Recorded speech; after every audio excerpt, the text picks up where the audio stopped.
زینب و سیدنا حسن و سیدنا الحمدللہ رب العالمین والصلاة والسلام علی سید الانبیاء والمرسلین اللہم صلی علی سیدنا و مولانا محمد وعلی آلہ واصحابہ وبارک وسلم وصلی علیہ۔ دنیا کے تمام دیکھنے والوں کو، تمام چاہنے والوں کو، تمام پیار کرنے والوں کو، اور جہاں جہاں تک اس وقت میری آواز کو سنا اور مجھے دیکھا جا رہا ہے، جنید اقبال کی جانب سے انتہائی محبت کے ساتھ السلام علیکم۔ ایک بار پھر ناظرین، آپ کو پر نور صبح نور کے ساتھ میں دل کی گہرائیوں سے خوش آمدید کہتا ہوں۔ آئیے بلا توقف چلتے ہیں حضرت ابو انیس محمد برکت علی علیہ رحمہ کی تالیف اسماء النبی کریم صلی اللہ علیہ وآلہ وسلم سے رسول اللہ صلی اللہ علیہ وآلہ وسلم کا ایک اسم مبارک پڑھنے اور سننے کی سعادت حاصل کرتے ہیں۔ سیدنا المیسر صلی اللہ علیہ وآلہ وسلم، ہمارے سردار آسانیاں پیدا فرمانے والے، درود و سلام بھیجے اللہ آپ صلی اللہ علیہ وآلہ وسلم پر، آپ صلی اللہ علیہ وآلہ وسلم کے آل پاک پر اور صحابہ کرام رضوان اللہ تعالیٰ علیہم اجمعین پر۔ حضرت ابو ہریرہ رضی اللہ تعالیٰ عنہ سے روایت ہے کہ حضور نبی کریم صلی اللہ علیہ وسلم نے ارشاد فرمایا کہ دین بہت آسان ہے، جو شخص دین میں سختی پیدا کرے گا تو اللہ تبارک و تعالیٰ اس پر دین کو غالب کر دے گا۔ پس تم لوگ میانہ روی اختیار کرو اور اعتدال کے قریب رہو اور خوش ہو جاؤ کہ تمہیں ایسا دین ملا جو نہایت آسان ہے۔ آج کا پروگرام انتہائی انٹرسٹنگ پروگرام ہے، ہمارے ساتھ آپ نے جڑے رہنا ہے کیونکہ آج بارگاہ نبوی صلی اللہ علیہ وآلہ وسلم میں جنات کی حاضری کے حوالے سے گفتگو کریں گے۔ بہت ہی انفارمیٹیو انشاءاللہ پروگرام ہوگا اور انٹرسٹنگ بھی یقیناً ہوگا۔ ناظرین کرام، ہم جس دنیا میں رہتے ہیں یہاں انسانوں کے علاوہ آپ جانتے ہیں کہ دیگر بے شمار مخلوقات آباد ہیں۔ بعض وہ ہیں جن کے متعلق مختلف قسم کی کہانیاں اور واقعات لوگوں نے گڑھے ہوئے ہیں، بعض وہ ہیں جنہیں ہم انسانی آنکھ سے دیکھ سکتے ہیں، جیسے ہمارے ارد گرد پائے جانے والے بے شمار انسان، حیوانات، چرند پرند وغیرہ۔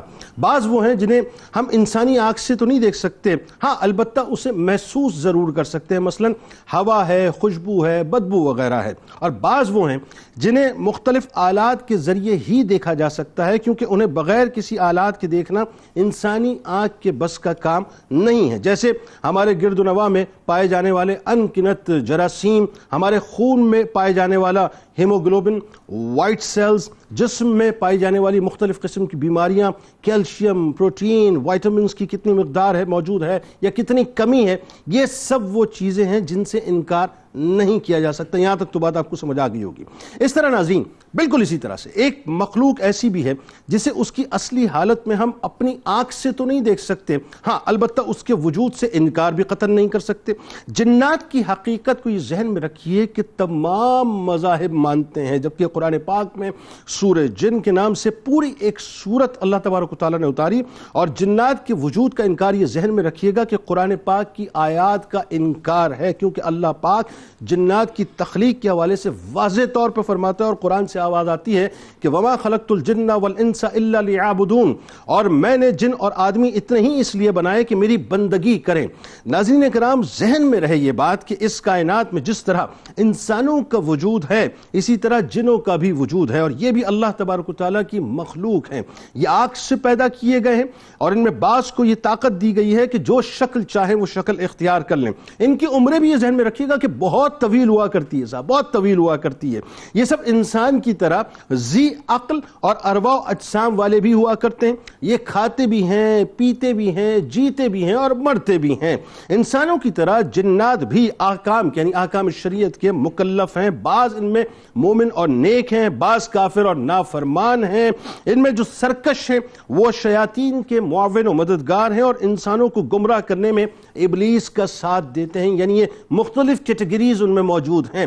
نبی کریم صلی اللہ علیہ وآلہ وسلم کے پاس ناظرین وفود کا یعنی جنات کے وفود کا آنا، ان کا ایمان لانا، قرآن کی صورت بھول جانے پر آپ کی بارگاہ میں حاضر ہونا، اپنی خوراک کے لیے بارگاہ مصطفیٰ صلی اللہ علیہ وآلہ وسلم میں سوال کرنا، بھئی کیوں نہ کریں، انما انا قاسم واللہ یؤتی، اللہ تبارک و تعالیٰ نبی کریم صلی اللہ علیہ وآلہ وسلم کو عطا کرتا ہے اور وہ تقسیم کرتے ہیں، تو اس میں کوئی دوسری رائے نہیں ہے کہ سرکار مدینہ صلی اللہ علیہ وآلہ وسلم انسانوں اور جنوں دونوں کی طرف ہی مبعوث فرمائے گئے ہیں۔ اسی طرح سے قرآن کریم میں ناظرین بہت حوالوں سے جنات پہ بات ہوتی ہے۔ خود نبی کریم صلی اللہ علیہ وآلہ وسلم کے پاس ان کا آنا، قرآن کو سننا، قرآن کو سنانا، مختلف ایشوز کے اوپر ذرا غور کیجئے صاحب، آپ سے بڑے فیصل کون ہے صاحب اس کائنات میں؟ سرکار علیہ السلام کی بارگاہ میں مختلف ایشوز پہ آنا، حاضر ہو کر اپنے معاملات پر فیصلہ کروانا، یہ تمام وہ باتیں ہیں جو نبی کریم صلی اللہ علیہ وآلہ وسلم کی بارگاہ سے ہمیں ملتی ہیں۔ بلکہ انسانوں کی طرح جنوں کو بھی آپ صلی اللہ علیہ وآلہ وسلم کی تعظیم و تکریم اور ایمانیات کے تمام تقاضوں کو پورا کرنا لازم ہے۔ یعنی جس طرح ادب مصطفیٰ صلی اللہ علیہ وآلہ وسلم ہم مسلمانوں پر بلکہ انسانوں پر فرض ہے، اسی طرح جنات بھی اس کے مکلف ہیں۔ یعنی ناظرین ایسی بے شمار احادیث ہیں جن سے جنات کے وجود اور ان کی ایگزسٹنس یعنی ان کی جو موجودگی ہے وہ مکمل طور پہ روز روشن کی طرح واضح ہے۔ جب اللہ چاہے ان کی موجودگی کا ہمیں احساس بھی ہو جایا کرتا ہے اور اس کا ظاہر ادراک بہت سے لوگ کرتے بھی رہتے ہیں۔ آغاز کرتے ہیں مفتی صاحب آپ سے، ظاہر انٹرسٹنگ موضوع ہے اور لوگ اس حوالے سے بہت کچھ سمجھنا چاہتے ہیں۔ اہم ترین بات یہ کہ جنات کے حوالے سے پہلے تو یہ کہ اس کی جو ایگزسٹنس ہے، اس کی جو حقیقت ہے، اس پہ ذرا بات کرتے ہیں، اور ظاہر ان کی تخلیق جو ہے قرآن کی روشنی میں بتائیے، بالخصوص جو سورہ جن کا شان نزول ہے اس پہ بھی بات کرتے ہیں۔ آغاز کیجیے۔ جی بہت شکریہ۔ اعوذ باللہ من الشیطان الرجیم، بسم اللہ الرحمن الرحیم۔ دیکھیے یہ بات اپنی جگہ ایک حقیقت ہے کہ جنات بھی اللہ تبارک و تعالیٰ کی مخلوقات میں سے ایک مخلوق ہیں، ٹھیک، اور 18,000 یا کم و بیش مخلوقات کو اللہ رب العزت نے تخلیق فرمایا۔ 18,000 انواع، اور یہ بھی کم و بیش، یعنی تقریباً اندازے کے مطابق کہ 18,000 مخلوقات کو اللہ رب العزت نے پیدا فرمایا، اور ان میں سے 2 قسم کی مخلوق ایسی ہے جس کو اللہ رب العزت نے خیر اور شر کے درمیان اختیار عطا فرمایا، اور ان کو مکلف بنایا گیا۔ ٹھیک، وہ ایک انسان ہے اور ایک جنات ہیں۔ ٹھیک، اور سورہ الرحمن کے اندر ہر آیت میں، ہر اگلی آیت میں انہی 2 کو مخاطب بنایا گیا ہے کہ فَبِأَيِّ آلَاءِ رَبِّكُمَا تُكَذِّبَانِ۔ یہ تثنیہ کا صیغہ آتا ہے کہ تم دونوں اللہ کی کس کس نعمت کو جھٹلاؤ گے، وہاں تم دونوں سے مراد ہیں ایک انسان اور جن۔ یعنی اتنی ان کی ایگزسٹنس کی اتنی اہمیت اللہ تبارک و تعالیٰ نے بتلائی۔ یعنی پوری سورہ مبارکہ میں جہاں جہاں یہ آیت ریپیٹ ہوئی ہے کہ فَبِأَيِّ آلَاءِ رَبِّكُمَا تُكَذِّبَانِ، تو یہ تثنیہ کا صیغہ ہے کہ تم دونوں، یعنی اے انسانوں اور اے جنات، تم اللہ کی کس کس نعمت کو جھٹلاؤ گے۔ تو اللہ رب العزت نے انسانوں کی طرح جنات کو بھی مکلف بنایا ہے۔ اب ہم آتے ہیں اس بات کی طرف کہ ان کی تخلیق اور اس کی حقیقت کیا ہے۔ تخلیق کے اعتبار سے قرآن مجید نے اس میں واضح طور پر ارشاد فرمایا ہے، فرمایا خلق الانسان من صلصال کالفخار، انسان کو ہم نے تخلیق فرمایا ہے کھنکتی ہوئی مٹی سے، وخلق الجان من مارج من نار، اور ہم نے جنات کو پیدا کیا ہے آگ کے بھڑکتے ہوئے شعلوں سے۔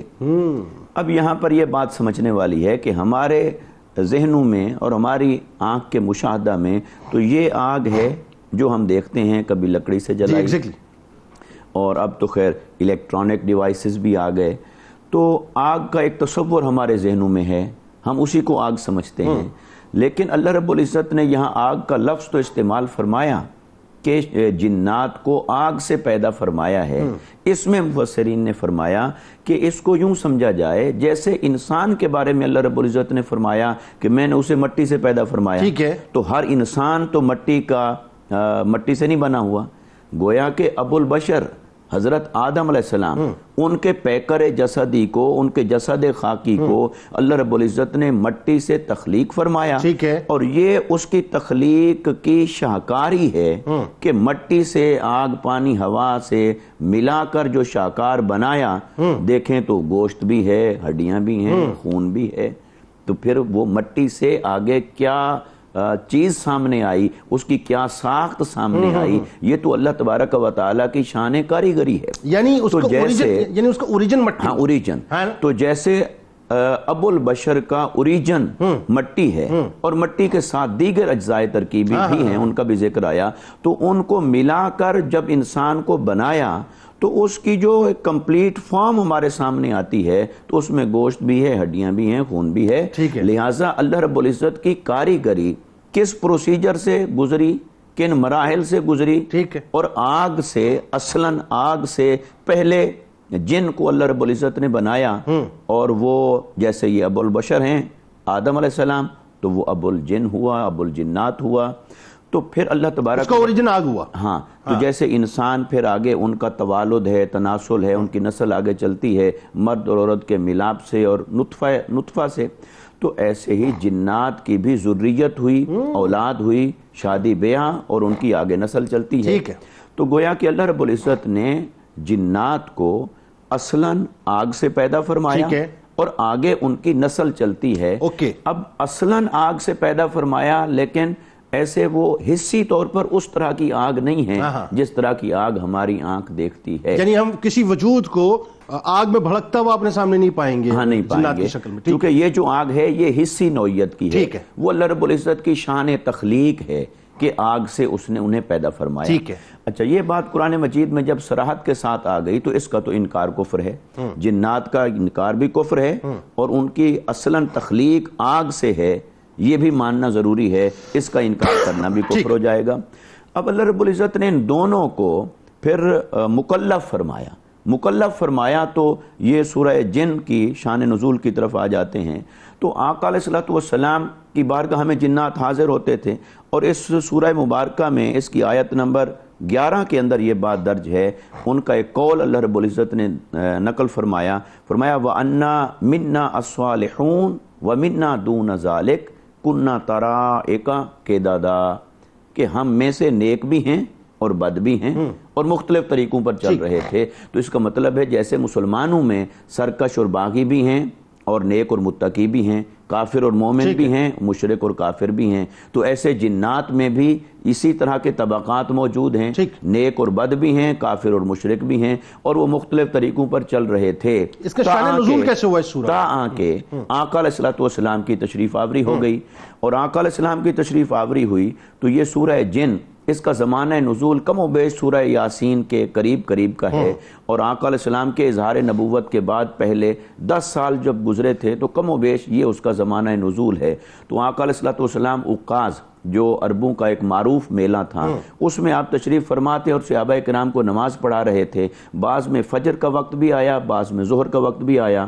تو جنات آئے اور انہوں نے آ کر آقا علیہ الصلوۃ والسلام سے قرآن مجید کی تلاوت سنی، اور وہ نکلے تھے تلاش میں کہ بھی جو خبریں ہم فرشتوں سے اور آسمانوں سے لیا کرتے تھے تو وہ اب آ نہیں رہی، تو کوئی چیز ہمارے اور ان کے درمیان حائل ہو گئی ہے. تو وہ اس کی تلاش میں نکلے تو یہاں پہنچے. تو پھر انہوں نے کہا یہ تو قرآن ہے. تو 7 جنات آئے جنہوں نے آقا علیہ السلام سے آ کر ایمان قبول کیا، قرآن کو سنا، اور سورہ جن نازل ہوئی اور ان کا ذکر آیا. اس نخلا کا مقام کہلاتا ہے میرا خیال ہے. جی اسی اچھا علامہ صاحب، اب ذرا یہ بتائیے، سورہ جن کا ظاہر ہے شان نزول تو سمجھ آیا، اور وہ جو شہاب ثاقب پھر اس کے بعد ظاہر ہے مارا جاتا تھا، پھر باقاعدہ پردہ حائل ہو گیا، اور وہی 7 جنات جو ہیں پھر اپنی پوری جماعت کے پاس گئے. اس میں جا کے ہم آگے بات کرتے ہیں. لیکن ایک بڑی امپورٹنٹ بات جو میرا خیال ہے ہر سننے والا اس وقت اس میں انٹرسٹ لے گا، کہ جنات کا جس طرح سے اوریجن آگے، جنات کا جو مذہب ہے اس کا اوریجن کیا ہے، پہلے تو یہ بتائیے. دوسرا، اگر اوریجن کی بات ہم سمجھ لیں تو پھر یہ بھی بتائیے کہ آج جو موجودہ دور میں ہم رہتے ہیں، یعنی اس میں کتنے مذاہب ان کے ہیں یا کتنے مذاہب میں تقسیم. دوسرا جو ان کا ایک خاندانی نظام ہے جسے فیملی سسٹم ہم کہتے ہیں، تھوڑا سا انہوں نے ذکر کیا اس کا، اس پہ ذرا سے بات کریں. ہم کھانا پینا کرتے ہیں تو ان کی خوراک بنیادی طور پہ کیا ہے، تعداد کے اعتبار سے کیا ہے، پھر ان کو عطا کردہ جو طاقت ہے، یعنی وہ اسلامی تعلیمات کی روشنی میں کس حد تک ان کو طاقتیں دی گئیں، وہ بھی ذرا بتائیے. بسم اللہ الرحمن الرحیم. جنات یہ اللہ تبارک و تعالیٰ کی وہ مخلوق ہے کہ جو ہمیں نظر نہیں آتی، اور ان میں جس طرح آپ نے ذکر فرمایا کہ مذاہب کے اعتبار سے تو ان میں مسلمان بھی ہیں، کافر بھی ہیں، خیر والے بھی ہیں، شر والے بھی ہیں. ان میں سے بعض ایسے بھی ہیں کہ جو لوگوں کو تکلیفیں دیتے ہیں، بعض ایسے ہیں جو لوگوں کی تکلیفوں کو دور بھی کرتے ہیں، بعض ایسے ہیں کہ جو لوگوں کے گھروں پر رہتے ہیں اور شریر جنات سے ان کی حفاظت کرتے ہیں. تو اس طرح سے علامہ راغب اصفہانی رحمۃ اللہ تعالی علیہ نے فرمایا کہ یہ 3 اقسام پر، یعنی روحانی جو مخلوق ہے جو ہمیں نظر نہیں آتی، کیونکہ جن کا جو مادہ ہے یا حروف اصلیہ ہے اس کا معنی ہی پوشیدگی ہے، یعنی ایسے کہ جو ہمیں نظر نہیں آتے. تو کہتے ہیں کہ اللہ تعالیٰ کی وہ مخلوق 3 طرح کی تقسیم پر ہے جو ہمیں نظر نہیں آتی. پہلی وہ ہے کہ جو سراپا خیر ہی خیر ہے، جنہیں فرشتے کہا جاتا ہے. دوسری ہے جو سراسر شر ہی شر ہے، وہ جنات میں سے شیاطین ہے کہ جو سراپا شر ہے، ان سے کوئی خیر کی توقع نہیں کی جا سکتی. اور تیسرے جو جنات ہیں ان میں پھر تقسیم ہے کہ کچھ خیر والے ہیں اور کچھ شر والے ہیں. نبی مکرم صلی اللہ تعالیٰ علیہ وآلہ وسلم کی بعثت مبارکہ کے بعد جب انہوں نے اسلام قبول کیا تو اس وقت جو سارے واقعات سورہ جن کے شان نزول کے حوالے سے علماء نے لکھے، انہوں نے آ کر یہی بات کہی تھی کہ ہم میں بعض ایسے ہیں کہ جو لوگوں کو تکلیفیں دیتے ہیں، بعض ایسے ہیں جو لوگوں کے ساتھ خیر اور بھلائی والا معاملہ کرتے ہیں، بعض ایسے ہیں کہ جو ہم میں نیک ہیں، بعض ایسے ہیں کہ جو بد ہیں. تو اس طرح سے ہمیں اندازہ ہو گیا کہ جس طریقے سے انسانوں میں مختلف مذاہب ہیں، مختلف مسالک ہیں، مختلف کیفیات کے لوگ ہیں، اسی طریقے سے ان میں بھی ہیں.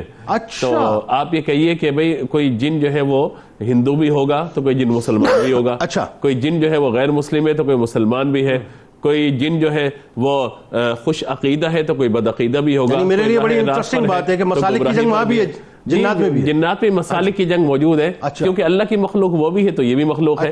تو اس اعتبار سے ان میں مختلف تقسیمات ظاہر کے موجود ہیں. اسی طریقے سے جنات میں پھر یہ معاملہ بھی ہے، آپ نے جیسے ان کے خاندانی نظام کی بات کی ہے، تو جب میں پڑھ رہا تھا تو میرے لیے ایک یونیک اور نئی بات تھی کہ انسان کے گھر جب ایک بچہ پیدا ہوتا ہے تو جنات کے 9 بچے پیدا ہوتے ہیں. یعنی ان کی ذریت انسانوں سے 9 گنا زیادہ ہے. 9 گنا زیادہ ہے. یعنی اگر لیٹ سپوز اگر میں for the sake of argument کہ اس وقت اگر مثال کے طور پہ 7.5 پونے 8 ارب کی آبادی اگر پوری دنیا میں اس وقت ہے تو تقریباً سمجھ لیجئے مطلب ملٹیپلائی بائی 7 اپنا 8 5 40 8 6 40 56 یعنی تقریباً جو 50-55 ارب کے قریب اس وقت. اب یہ کسی جن سے ہمیں رابطہ کرنا پڑے گا تاکہ وہ ہمیں پورا ہر طرح کا جغرافیہ بتائے کہ بھئی مطلب کوئی کاؤنٹنگ وغیرہ کرنے کے بعد جو ہمیں بتا سکے 50-60 ارب تقریباً. پاپولیشن تو ہم نہیں بتا سکتے، یہ کہہ سکتے ہیں کہ انسانوں کے مقابلے میں کثیر ہے، 9 گنا زیادہ ان کی تعداد جو ہے مطلب وہ ہے. تو یہ اسی طرح علماء نے یہ بھی لکھا ہے کہ جو یعنی شریر جنات ہیں وہ انسانوں کو تکالیف پہنچاتے ہیں. اسی طریقے سے جو وہ جنات ہیں کہ جنہیں اللہ تعالیٰ نے ہدایت عطا فرمائی ہے اور اسلام کی طرف ہے، خیر کی طرف ہے، وہ مسلمانوں کے گھروں پر، آپ کو ڈرے نہیں اس بات سے، مسلمانوں کے گھروں پر ان کا قیام ہوتا ہے. مسلمانوں کے گھروں کی چھتوں پر ان کا قیام ہوتا ہے، اور جب مسلمان کھانا کھاتے ہیں تو ان کے ساتھ دسترخوانوں پر بھی واقع بیٹھ جاتے ہیں، ان کے ساتھ کھانا بھی کھاتے ہیں باقاعدہ. تو یہ ان کا خوراک کا نظام اور کھانے کا نظام. نیک جنات کی بات ہو رہی ہے، یہ نیک جنات ہیں، ان کی وجہ سے شریر جنات ان کی طرف نہیں آتے. اسی لیے کہا جاتا ہے بسم اللہ پڑھ کے کھاؤ. آگے خوراک پہ انشاءاللہ میں بات کرتا ہوں. تو یہ تو ایک خاندانی نظام کے اعتبار سے میں نے آپ کو عرض کیا. اور یہ بھی ہوتا ہے کہ بعض اوقات جہاں پہ ذکر کی محافل ہیں، جہاں پہ اچھائیاں موجود ہیں، وہاں پہ باقاعدہ اس محافل کے اندر وہ لوگ آ کر شامل ہوتے ہیں. لیکن چونکہ خیر کا معاملہ ہے تو اس لیے ہر طرح کے شر سے وہ اپنے آپ کو بھی دور رکھتے ہیں اور ہر طرح کے شر سے ان لوگوں کو بھی دور رکھتے ہیں جو خیر کی جگہوں پر موجود ہیں. اب ان کا جو مقام ہے یعنی شریر جنات کا، حدیث شریف میں بھی ذکر فرمایا گیا کہ غلاظت اور گندگی کی جگہ ہے. جیسے کوڑے کرکٹ کا ڈھیر ہو کہیں پر یا کہیں پہ جو ہے وہ گندگیاں ہیں اس کو ہے، واش رومز وغیرہ، جی واش رومز وغیرہ جہاں غلاظت ہے.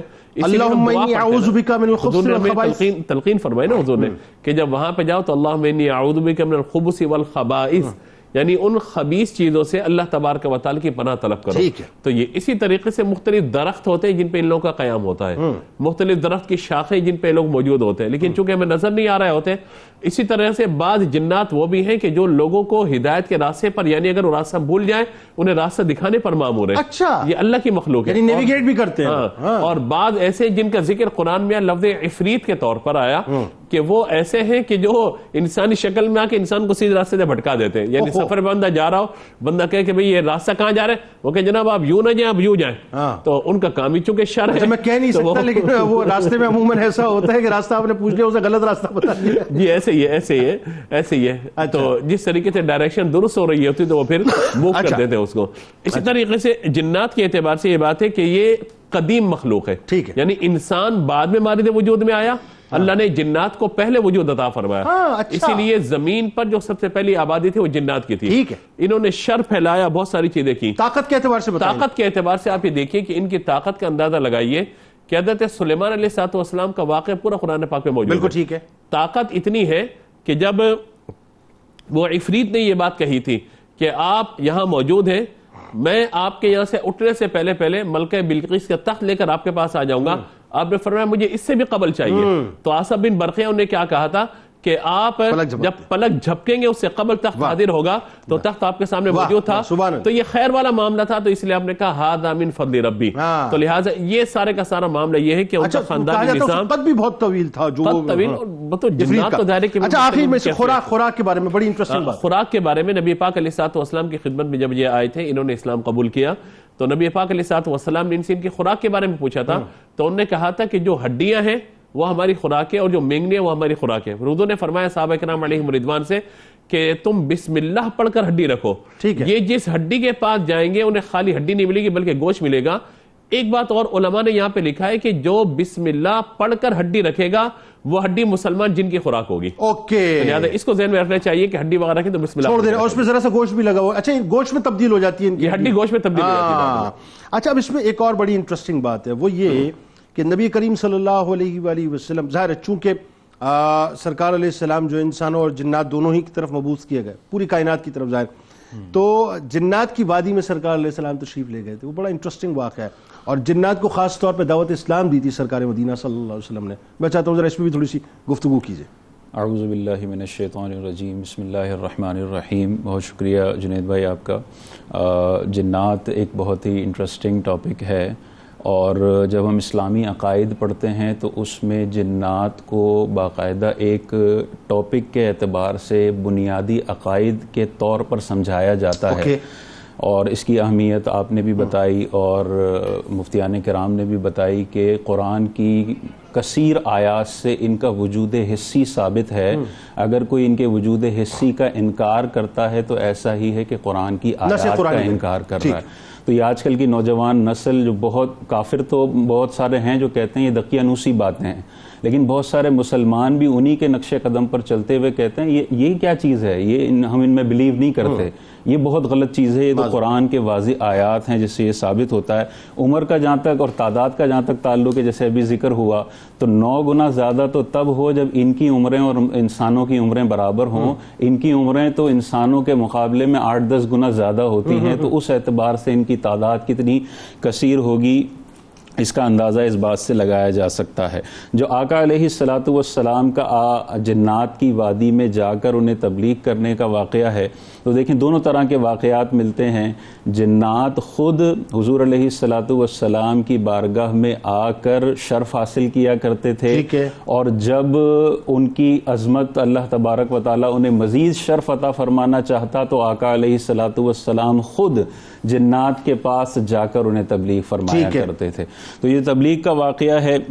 ایک مرتبہ حضور علیہ الصلوۃ والسلام، امام قرطبی نے اس حدیث کو روایت کیا ہے کہ حضور علیہ الصلوۃ والسلام ایک مرتبہ صحابہ کے درمیان کھڑے ہوئے اور آقا علیہ الصلوۃ والسلام نے ارشاد فرمایا کہ میں چاہتا ہوں کہ جنات کی وادی میں جا کر انہیں تبلیغ کروں، انہیں قرآن سناؤں، تو کون ہے جو میرے ساتھ آنا چاہتا ہے؟ یہ حکم نہیں تھا، یہ مشورتاً تھا کہ جو آنا چاہتا ہے آ جائے، اور جو نہ آنا چاہے اس کے لیے کوئی گرفت نہیں ہے. تو سارے صحابہ نے اپنے سر جھکا لیے، کوئی آنے کے لیے راضی نہ ہوا. کیونکہ اور اس سے ظاہر ہوتا ہے کہ انسان کو جنات سے ایک جو خوف ہے وہ اللہ تعالیٰ نے اس کی فطرت میں رکھا ہے. سارے صحابہ نیچے نظریں کر لی. حضور علیہ السلام نے دوسری دفعہ پوچھا، سارے صحابہ نے نظریں جھکا لی. تیسری دفعہ جب حضور علیہ الصلوۃ والسلام نے پوچھا کہ میں قرآن سنانا چاہتا ہوں، تبلیغ سنانا چاہتا ہوں، کون ہے جو میرے ساتھ آنا چاہتا ہے؟ حضرت عبداللہ بن مسعود کھڑے ہوئے اور وہ آپ کے ساتھ ہو لیے. اچھا اس میں دیکھیں رحمۃ اللہ عالمین کی رحمت کو قربان جاؤں، حکم نہیں فرمایا، حکم نہیں فرمایا. آپ نے یہ پوچھو کہ آپ بھی ظاہر طبیعتاً جانتے تھے نا کہ جواب کیا آنا ہے، کیا آنا ہے. اگر حکم دیتے تو سارے صحابہ تو ویسے ہی اپنی جانیں قربان کرتے ہیں، وہ چلے جاتے. لیکن حضرت عبداللہ بن مسعود رضی اللہ تعالیٰ عنہ آپ کے ساتھ ہو لیے. آپ ارشاد فرماتے ہیں کہ ہم ایک وادی کے اندر داخل ہوئے، حضور علیہ الصلوۃ والسلام نے میرے گرد ایک دائرہ بنا دیا اور مجھے تلقین کی کہ اس دائرے سے باہر آپ نے نہیں نکلنا ہے. کچھ بھی ہو جائے آپ نے اس دائرے کے اندر ہی رہنا ہے، کیونکہ تبلیغ کرنی ہے جنات کو، قرآن سنانا ہے جنات کو. تو جنات کی کثیر تعداد نے یہاں پر آنا ہے، تو آپ اس دائرے سے باہر مت نکلیے. ان کا سیف گارڈ بنا دیا، ان کا سیف گارڈ بنا دیا. اور حضور علیہ الصلوۃ والسلام تھوڑے ہی فاصلے پر قرآن مجید کی تلاوت کرنے لگے. حضرت عبداللہ بن مسعود رضی اللہ تعالیٰ عنہ ارشاد فرماتے ہیں کہ حضور علیہ الصلوۃ والسلام تلاوت کرنے لگے تو مجھے جیسے گدھ کے پھڑپھڑانے کی آواز ہوتی ہے ایسے پھڑپھڑانے کی آواز آنے لگی، اور یہ شور اتنا بڑھتا گیا کہ حضور کی تلاوت کی آواز آہستہ آہستہ کم ہوتی گئی، اور ایک وقت آیا صرف شور کی آواز تھی اور تلاوت کی آواز بند ہو گئی۔ اتنی تعداد جنات کی، اتنی تعداد۔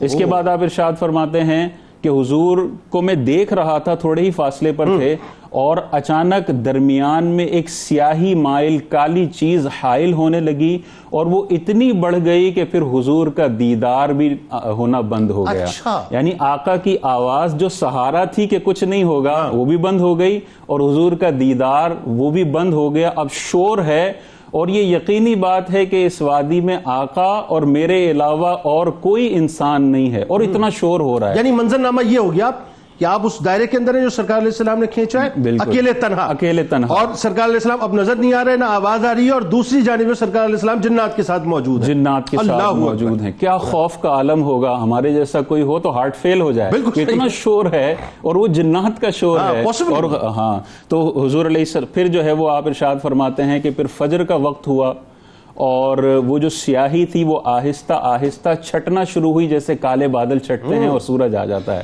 تو جیسے چھٹنا شروع ہوئی مجھے حضور نظر آئے، اور حضور علیہ الصلوۃ والسلام میرے پاس آئے اور فرمایا، اے عبداللہ بن مسعود کیا سو گئے تھے؟ تو آپ عرض گزار ہوئے، یا رسول اللہ صلی اللہ علیہ وسلم میں ہرگز نہیں سویا تھا، بلکہ میں نے گدھ کے پھڑپھڑانے کی آواز محسوس کی، اور یہ میں نے دیکھا کہ بہت زیادہ شور ہے، اور میں آپ کی آواز کو سماعت نہیں فرما سک رہا تھا، اور میں نے ایک کالی چیز دیکھی جو آپ کے اور میرے درمیان حائل ہے۔ تو میں نے سوچا، میں نے ارادہ کیا کہ میں مدد کے لیے کسی کو پکاروں، لیکن پھر میں نے دیکھا کہ آپ علیہ الصلوۃ والسلام جنات کو اپنا عصا مارتے ہیں اور کہتے ہیں کہ بیٹھ جاؤ، تو میں باہر نہ نکلا۔ حضور علیہ الصلوۃ والسلام نے ارشاد فرمایا کہ اگر آپ باہر نکلتے تو یہ جنات آپ کو نقصان پہنچاتے اور کوئی جن آپ کو پکڑ لیتا۔ علامہ صاحب بتائیے، مختلف شکلوں میں جنات کا آنا اور قرآنی تعلیم حاصل کرنا، اس کے بارے میں بتائیے۔ جی دیکھیے، چونکہ جنات ایک الگ سے مخلوق ہیں اور انسان ایک الگ سے مخلوق ہیں، لہٰذا ان دونوں کے تقاضے بھی اللہ رب العزت نے جدا جدا بنائے ہیں۔ ٹھیک۔ اور جہاں یہ بات ہے کہ جو جنات میں سے شر پسند ہیں، کافر ہیں، شیاطین ہیں، وہ انسانوں کو نقصان پہنچاتے ہیں یا پہنچانے کی کوشش کرتے ہیں، وہاں ہمیں یہ بات بھی ذہن نشین رکھنی چاہیے کہ اللہ رب العزت نے ہر مخلوق کے درمیان خود سے ایک حصار پیدا فرما رکھا ہے۔ ایسا نہیں ہے، جنات کو اتنا اختیار نہیں دیا کہ وہ انسانی زندگی کو ہی درہم برہم کر دیں اور انسانی زندگی میں اتنی مداخلت کر دیں کہ سارا اس کا نظام ہی درہم برہم ہو جائے، اتنا انہیں اختیار نہیں ہے۔ لیکن ایک بات ضرور ہے، پریکاشنری یہ ضرور ہے نا، جیسے مثال کے طور پر ایک چھوٹی سی مثال ہے، میں اپنے طفل مکتب کی اچھی سے سمجھنا چاہتا ہوں کہ آپ واش روم میں جائیں تو بسم اللہ پڑھ کے جائیں، وہ دعا پڑھ کے جائیں، تاکہ آپ کی شرمگاہ جب آپ کا سطر کھلے تو اس کے درمیان پردہ حائل ہو جائے اور جنات اس کو نہ دیکھ سکیں۔ یہ چھوٹی چھوٹی سی باتیں تو ہے نا۔ جو حصار ہے وہ بھی درست ہے، حفاظت بھی درست ہے، کرنی چاہیے۔ اور شیطان جو شر پسند جنات ہیں وہ ایسی جگہوں سے انسان کو نقصان پہنچانے کی کوشش بھی کرتے ہیں، لیکن اس کا یہ معنی ہرگز نہیں ہے کہ جس شخص نے یہ نہیں پڑھا یا اس نے حصار قائم نہیں کیا تو ضرور ضرور ضرور جنات اس کی زندگی میں مداخلت کریں گے، ایسا نہیں ہے۔ لیکن میں یہ کہہ رہا ہوں کہ جو جنرل رول ہے اللہ تبارک و تعالیٰ کا وہ یہی ہے کہ وہ ایک الگ مخلوق ہے اور ساری انسانی زندگی کو درہم برہم کرنے کے لیے، انٹرفیئر کے لیے ان کو اللہ نے اختیار نہیں دیا۔ ہاں، ایکسیپشن کے طور پر چند شر پسند جنات کہیں کہیں انسانوں کے نظام زندگی کے اندر خلل پیدا کرنے کی کوشش کرتے ہیں، ورنہ تو آپ دیکھیے جیسے ہم یہ بات کر چکے ہیں کہ وہ ہمارے دائیں بائیں بھی موجود ہیں، ہر جگہ موجود ہیں، پوری زمین میں ہر جگہ موجود ہیں، تو پھر ہر جگہ تو ہمیں انسانی زندگی کے اندر ان کی مداخلت نظر نہیں آتی۔ اس لیے کہیں ہوتی ہے وہ بھی اپنی جگہ درست ہے، مگر یہ کہ سننے والوں تک یہ بات بھی پہنچنا ضروری ہے کہ کہیں سائیکولوجیکلی اسی کو اپنے ذہن کے اوپر ہی نہ بٹھا لیں، ایسا ہو سکتا ہے. یعنی آپ کا کہنا ہے کہ ان کی ایگزسٹنس سے مداخلت نہیں ہے. ہاں تو لہٰذا ان کی طرف سے شر پسندی ہوتی ہے, نقصان پہنچانے کی کوشش ہوتی ہے, مگر اللہ رب العزت نے انہیں اتنا بھی کھلی چھوٹ نہیں دی کہ سارا انسانی زندگی کا نظام درہم برہم ہو جائے. حصار قائم کرنا چاہیے, حفاظت بھی کرنی چاہیے. اچھا, اب چونکہ جو جنات ہیں وہ مکلف ہیں, اس لیے وہ آقا علیہ السلام کی بارگاہ میں دین سیکھنے کے لیے آتے تھے.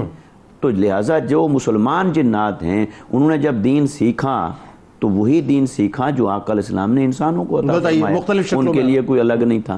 اچھا, مختلف شکلوں میں بھی, کبھی سانپ کی شکل میں, ایسے کتے کی شکل میں جنات کا آنا, سانپ کی شکل میں آنا, بلکہ کبھی انسانی شکل میں آنا. اچھا, یہ چیزیں بھی ثابت ہیں اس طرح. اچھا, آقا علیہ السلام کی بارگاہ میں ایک بڑا دلچسپ واقعہ ہے, اسے حضرت خطیب بغدادی رحمۃ اللہ تعالی علیہ نے بیان فرمایا. حضرت جابر بن عبداللہ رضی اللہ تعالیٰ عنہ روایت کرتے ہیں, وہ کہتے ہیں ہم ایک سفر میں تھے اور ایک کھجور کے درخت کے نیچے ہم بیٹھے ہوئے تھے کہ ایک سانپ آقا علیہ السلام کی طرف آگے بڑھنے لگا. سانپ تو ہم نے دیکھا تو ہم نے تو اسے سانپ ہی سمجھا, تو سانپ تو کاٹتا ہے اور ڈستا ہے, تو لہٰذا وہ جب آقا علیہ السلام کی طرف بڑھنے لگا تو ہم خوف زدہ ہوئے اور اس کو روکنے کے لیے کچھ اٹھے اور کوشش کرنے کے لیے آگے بڑھے, تو آقا علیہ السلام نے انہیں منع کر دیا. اچھا, فرمایا کہ اسے آنے دو. اللہ, وہ آیا اور وہ سانپ آ کر وہ آقا علیہ السلام کے کان مبارک کے قریب ہو گیا. اللہ, قریب ہو گیا اور وہ اپنے انداز میں آقا علیہ السلام کے ساتھ کوئی بات کر رہا ہے. اللہ اکبر. اور آقا علیہ السلام اس کے ساتھ کوئی کلام فرما رہے ہیں. اللہ. اب وہ صحابہ کرام وہ سمجھ نہیں پا رہے, انہیں اتنا تو معلوم ہے کہ یہاں کمیونیکیشن ہو رہی ہے, مگر اگلی بات کا نہیں پتا. تو وہ آقا علیہ السلام سے ہم کلام ہو کے پھر وہ رخصت ہو کے اجازت لے کے تو اسی طرح پھر چلا گیا. ٹھیک, تو پھر آقا علیہ السلام کی بارگاہ میں صحابہ کرام نے عرض کی, یا رسول اللہ صلی اللہ علیہ وسلم, ہم تو گھبرا گئے تھے کہ یہ سانپ آپ کے اتنا قریب آ رہا ہے, مگر بڑا تعجب ہوا کہ وہ کیا ہو رہا تھا یہ. تو آقا علیہ السلام نے فرمایا کہ یہ جنات میں سے تھا. اچھا, یہ ایک جن تھا جو سانپ کی شکل میں آیا. اور یہ اس لیے آیا تھا کہ اس کو جنات کے گروہ نے اپنا نمائندہ بنا کر بھیجا میرے پاس. اچھا, اور ان کو کچھ قرآنی آیات, قرآن مجید کی آیات ان کو بھول گئی تھیں, جیسے حافظے میں بھول جائے کوئی چیز, نسیان ہو جائے, تو وہ انہیں کچھ بھول گیا تھا, تو انہوں نے ایسے بھیجا میرے پاس کہ وہ دوبارہ سے پوچھ کے آئے, یاد کر کے آئے. تو میں نے اسے وہ قرآنی آیات دوبارہ سے یاد کروا دی ہیں, گویا حضور نے اسے پڑھا دیا, آقا علیہ السلام نے اسے بتا دیا. تو وہ ساری بات پوچھ کر لے کر, امانت لے کر تو واپس چلا گیا, تو جا کر ان کو بتائے گا. تو آقا علیہ السلام کی بارگاہ میں اسی طرح جنات کا آنا کئی مقامات پر کئی احادیث سے اسی طرح ثابت ہے. فائنلی اس میں جو بڑا آخر میں ایک انٹرسٹنگ سوال ہے کہ جنات کا ظاہر ہے چونکہ ایک اس اعتبار سے بھی بڑا کردار ہے کہ نبی کریم صلی اللہ علیہ وآلہ وسلم خاتم النبیین کا جو تاج آپ کے سر اقدس پہ سجائے, آپ کی آمد کی خبر دینا اور آخری نبی ہونے کی تصدیق کرنا, بات تب مکمل ہوتی ہے نا کہ مبعوث تو آپ ظاہر ہے پوری کائنات کے لیے کیے گئے. بتائیے ذرا. بسم اللہ الرحمن الرحیم.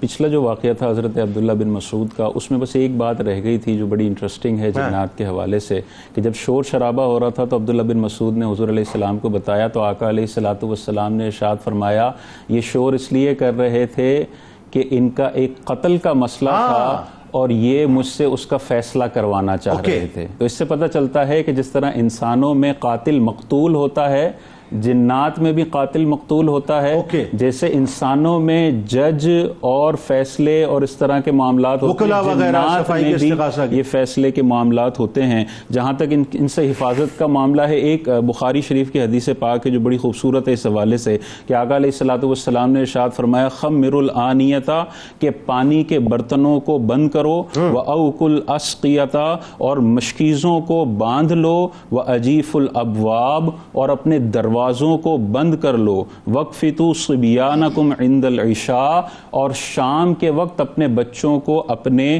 قریب کر لو. کیوں کر لو؟ فَإِنَّ لِلْجِنَّ انتشارًا، کہ اس وقت جنات جو ہے وہ پھیلتے ہیں، وہ خطفتاً اور اچکتے پھرتے ہیں. یہ تعلیم حضور علیہ السلام نے دی کہ اپنے برتنوں کو ڈھک لو. اس کا مطلب یہ ہے کہ کھلے برتن میں جنات ایک انفلوئنس دے سکتے ہیں. ہر جن کو یہ اختیار نہیں ہے. بہت سے لوگ آج بھی ان کے کچن میں پلیٹس پڑی ہوئی ہوتی ہے، بکھری ہوئی ہوتی ہے، رات کو کھانا کھا کے چھوڑ دیتے ہیں، ماسی آئے گی صبح کرے گی صاحب، وہ پوری رات بلائیں اتر رہی ہوتی ہیں، بلائیں اتر رہی ہوتی ہیں. جانور مختلف قسم کے، اسی لیے فرمایا کہ اس کو صاف کر کے اس کو پلٹ کے بند کر دو اور بچوں کو قریب کر لو. آئیے نبی کریم صلی اللہ علیہ وسلم آقا علیہ السلام کا جو آخری نبی ہونے کی خوشخبری ایک صحابی رسول کو ایک جن نے دی. حضرت سواد بن قارب رضی اللہ تعالیٰ عنہ اس صحابی رسول ہیں، اور یہ کاہن تھے، اسلام لانے سے پہلے نجومی تھے، اور کاہنوں کا تعلق ظاہر جنات سے ہوتا ہے. تو اللہ تبارک و تعالیٰ نے ان کی تبلیغ کا اہتمام بھی ایک جن سے ہی فرما دیا. وہ کیا؟ اور وہ کیا ہے کہ حضرت عمر رضی اللہ تعالیٰ عنہ جانتے تھے کہ یہ کیسے ایمان لائے ہیں، لیکن بڑا اشتیاق تھا کہ حضرت سواد بن قارب کی زبانی ہی ان کا واقعہ سننا ہے. تو آپ سے پوچھتے ہیں کہ کیا واقعہ تھا آپ کے ایمان لانے کا؟ تو آپ ارشاد فرماتے ہیں کہ ایک مرتبہ میں نیند اور جاگنے کی درمیانی کیفیت میں تھا، تو ایک جن میرے قریب آیا اور مجھے ٹھوکر ماری اور مجھے کہا کہ اگر سمجھدار ہو تو سمجھ لو، اور اگر عقل والے ہو، عقل مند ہو تو عقل کا استعمال کرو کہ لوئی بن غالب کی اولاد پاک میں نبی آخر الزمان حضرت محمد صلی اللہ علیہ وسلم کی تشریف آوری ہو چکی ہے. اور پھر یہ 4 اشعار پڑھے. اس سے معلوم ہوتا ہے کہ جنات میں بھی شاعری ہوتی ہے، جیسے انسانوں میں شاعری ہے وہ جنات میں بھی شاعری ہے. وہ کیا ہے؟ عجبت لجن وتجسساتها، کہ مجھے وہ جن کہتا ہے کہ مجھے جنوں پر اور ان کے تجسسات پر بڑا تعجب ہوتا ہے. اپنے بارے میں کہتا ہے مجھے بڑا تعجب ہوتا ہے. وصدها العیس باجلاسها، کہ وہ کہاں کہاں سفر کر کے پہنچ جاتے ہیں. اللہ تعالیٰ نے کیسی طاقت دی ہے، مجھے بڑا تعجب ہوتا ہے. بڑا دور دور سفر کر کے چلے جاتے ہیں. وتہوی الی المکہ تبغی الہدی، یہ مکے آئے ہیں ہدایت حاصل کرنے کے لیے. اپنے جنات کے بارے میں کہ یہ مکے آئے ہیں ہدایت حاصل کرنے کے لیے. آگے وہ اگلا شعر کہتا ہے ما خیر الجن کا انجاسہا، جنات میں جو اچھے جن ہیں وہ نجس جنات کے برابر نہیں ہیں. یعنی اچھے جنات کا بھی ایک طبقہ ہے اور ایک برے جنات کا طبقہ ہے، یہ دونوں برابر نہیں ہیں. آگے نبی آخر الزمان کی خبر بڑی خوبصورت شعر میں ارشاد فرماتے ہیں فرحل، ان صحابی رسول کو کہتے ہیں فرحل الی الصفوۃ من ہاشم واسمی بغیتک الی رأسها، ان صحابی کو کہتے ہیں کہ اپنے اصل مقصد کی طرف نظر کرو اور بنو ہاشم میں آنے والے نبی آخر الزمان کی طرف پلٹو. تو آپ ارشاد فرماتے ہیں صحابی رسول کے یہ 3 رات ختم نبوت، یہ 3 راتوں تک یہ اشعار وہ جن پڑھتا رہا. اس کے بعد انہوں نے فیصلہ کیا کہ مجھے اب نبی آخر الزمان کی طرف جانا ہے. پھر مکہ المکرمہ آتے ہیں تو پتہ چلتا ہے کہ حضور علیہ السلام ہجرت کر کے مدینہ شریف تشریف لے جا چکے ہیں.